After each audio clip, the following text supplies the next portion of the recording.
Ladies and gentlemen, it is a pleasure to send this message to the participants at the Arms Control Negotiation Academy.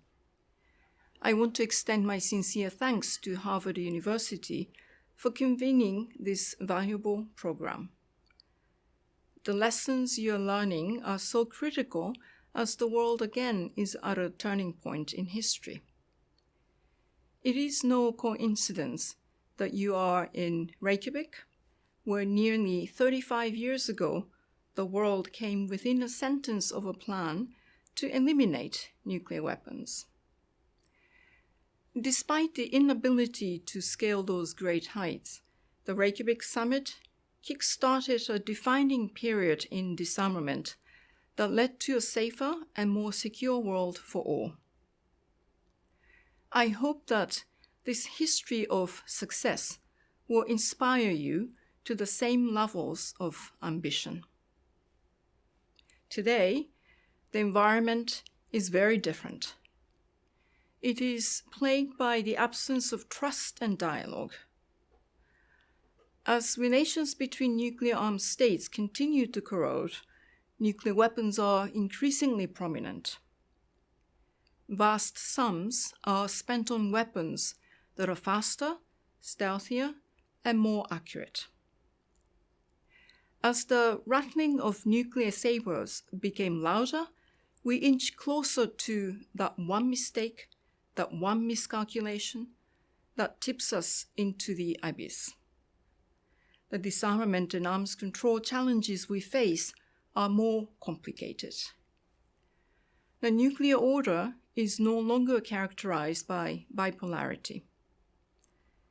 Regional nuclear crises could drag in other nuclear-armed states. Technological developments have established new domains of conflict in cyber and outer space. New conventional weapons with strategic capabilities have blurred that used to be clear lines. The missile defense challenge that undermined Reykjavik persists. This is a world that needs disarmament and arms control if it is to avoid catastrophe. They are not utopian constructs only to be utilized when the time is right. They are practical tools essential to conflict prevention and resolution. They keep the world safe. This is a hard-won lesson of the Cold War, and one I fear we are in danger of forgetting. Of course, disarmament and arms control do not take place in a vacuum. They are part of broader peace and security endeavors. But as was the case during the Cold War, they can be a focal point of engagement between states, especially when it comes to mutually beneficial risk reduction. Even during times of acute crisis, states have continued to meet and engage in dialogue on nuclear weapons. That continued engagement functioned as an opportunity to maintain common ground and stability. 6 years after the Cuban Missile Crisis, the NPT was negotiated. 3 years after the Able-Archer crisis, we had the INF Treaty. The current crisis in Ukraine has clearly increased the risk of a nuclear weapon being used, but it has also demonstrated the need for, at a bare minimum, continued engagement on these issues. The importance of seeking practical risk reduction mechanisms cannot be understated. Maintaining the 76-year norm against the use of nuclear weapons is in the vital interest of both NATO and the Russian Federation. It must be the priority. As Ukraine has proven, geostrategic conditions are not static. The disarmament and arms control regime cannot be either. This means creating a framework that builds on the great gains of the past in ways that address our current reality. It needs to include all types of nuclear weapons and tackle missile defense. It needs to understand the growing nexus between technology and nuclear weapons and the blurring lines between strategic and conventional. When it comes to arms control, in recognition of the changed strategic environment, it should move away from the bilateral to include other relevant actors. This is where you must play a role.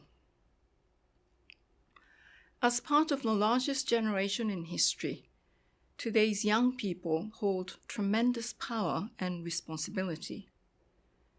They provide the fresh perspectives and innovative ideas necessary to confront the challenges of an evolving environment.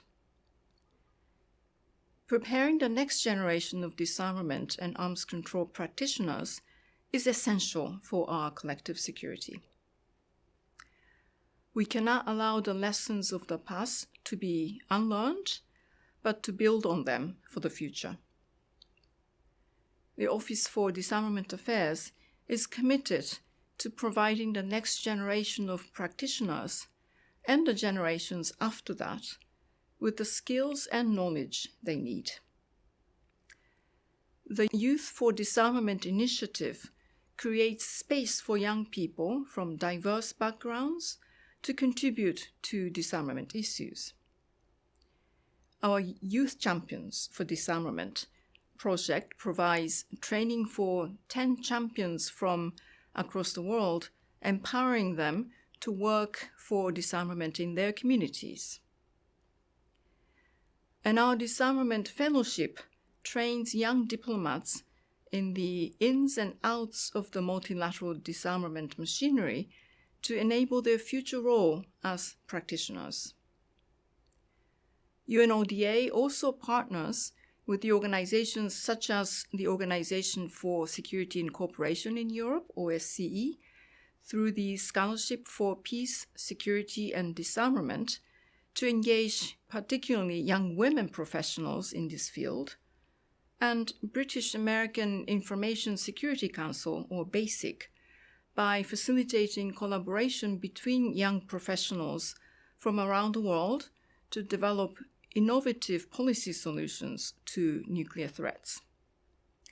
I take this opportunity to encourage you to seek avenues to apply what you have learned in this program.